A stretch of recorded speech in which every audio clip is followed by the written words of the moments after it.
Պատկերացրեք մի պահ, ինչ կասեք, եթե իմանաք, որ սովորական տերևը կարող է դառնալ նավակ, այն էլ շարժիչով, ու այդ շարժիչը ընդամենը մի քաթիլ օճառն է։ Հենց այսօր մենք միասին կփորձենք հասկանալ այս առաջին հայացքից տարօրինակ, բայց իրականում շատ հետաքրքիր գիտական երևույթի գաղտնիքը։ Դե լավ, հիմա ամենակարևոր հարցը,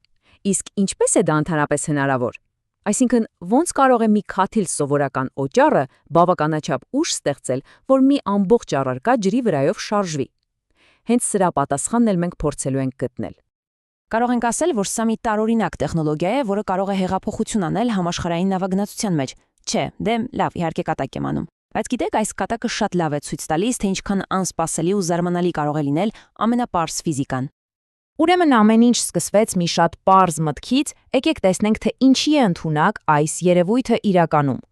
Խնդիրը պարզապես տերևը լողացնելը չէր, այլ հասկանելը, թե որքան հեռու կարելի է գնալ այս օճառային շարժիչով։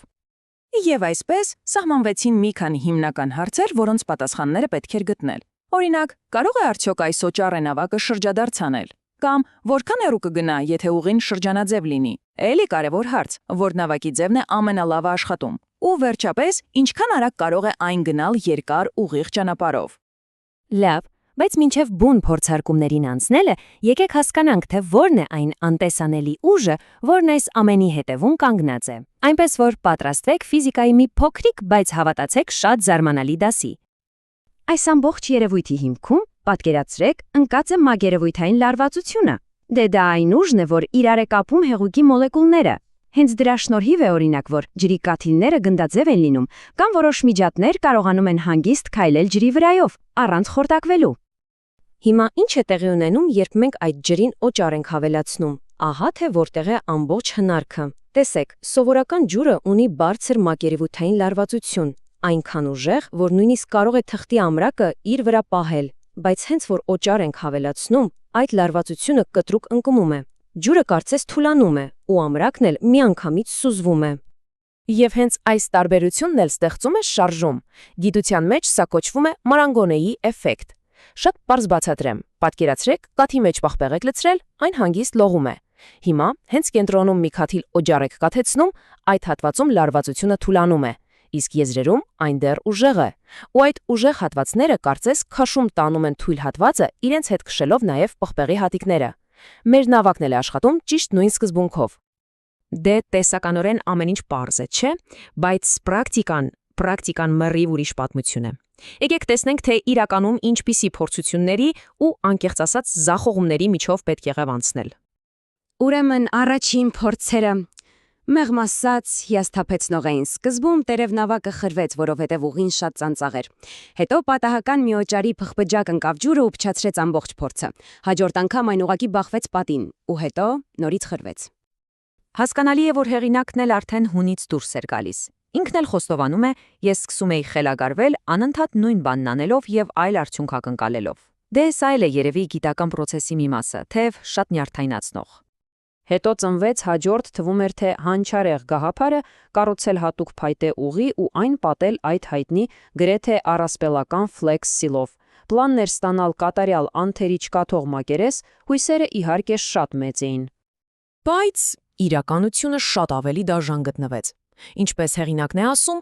ես ուղղակի սարսափի մեջ էի, երբ հասկացա, որ ողջ կյանքում ինձ Flex Seal-ի պրոպագանդայով են կերակրել։ Պատկերացնում եք, նույնիսկ 2 շերտ քսելուց հետո ուղին դեռ կաթում էր։ Լավ, բայց ամեն ձախողում մի նոր դաս էր։ Ու հիմա եկեք անցնենք ամենահետաքրքիր մասին, այն պահերին, երբ վերջապես ստացվեց գտնել ճիշտ լուծումները ու հասնել իրական բեկման։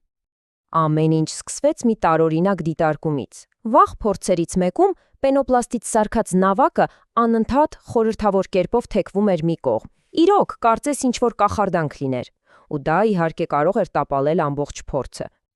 Բայց պարզվեց, որ կահարադանքը իրականում ֆիզիկա էր, այսպես կոչված մենիսկի էֆեկտը։ Բանն այն է, որ նեղ տարաներում ջուրը կարծես բարձրանում է պատերի վրայով, ու մակերեսը մի քիչ կորանում է, իսկ լողացող առարկաներն էլ բնականաբար ձգտում են դեպի ամենաբարձր կետը, այսինքն դեպի կենտրոն, ու սա հասկանալը արդեն հսկայական առաջընթաց էր նավակը կառավարելու համար։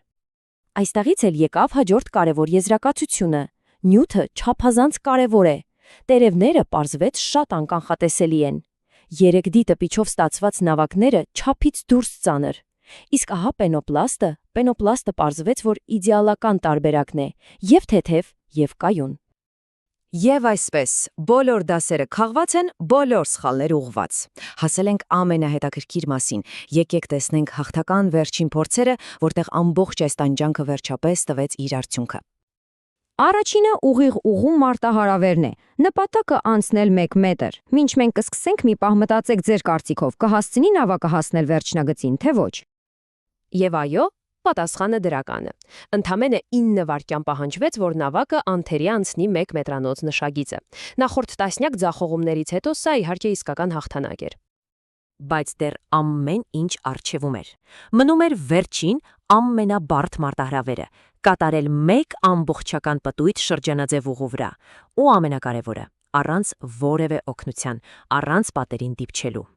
Ու հաղթանակի բանալին պարզվեց մի քանի կարևոր մանրուքների մեջ էր։ Նախ վերցվեց ավելի մեծ ու ծանր պենոպլաստ, որը մեկնարկը դարձրեց ավելի դանդաղ, բայց կայուն։ Հետո նավակը շատ զգույշ շարժվում էր եզրով, ու վերջապես պահպանվում էր դանդաղ, բայց շատ հաստատուն արագություն մինչև վերջնագիծ։ Պատկերացրեք 130 գիգաբայթ նկարահանված նյութից հետո վերջապես հաջողությունը եկավ։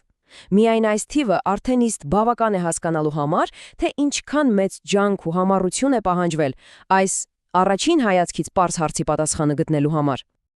Այսպիսով, տեսնում եք, մի սովորական տերևից ու օճառից սկսված ճանապարհը մեզ բերեց ու հասցրեց ֆիզիկայի բավականին հետաքրքիր խորքերը։ Եվ սա իհարկե ստիպում է մտածել, էլ ինչ այսպիսի թաքնված